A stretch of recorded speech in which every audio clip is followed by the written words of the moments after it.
High good afternoon. तपाईँहरू सन्चै हुनुहुन्छ होला। आज चाहिँ फेरि म जबमा जाँदैछु 4:30 बजीतिर।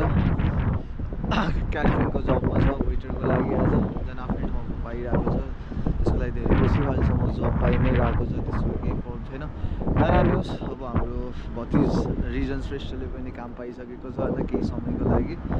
ब्याक टु पनि अब किचनभन्दा नै सर्भिसमै आउँछ होला वेटरतिरै। अरू दुईजनाले पनि अब चाँडै नै काम पाउँछ भन्ने होप्स छ हामीहरूलाई। र आज म काममा जाँदैछु होइन। आज हाम्रो नाइट ड्युटी हुनेवाला छ।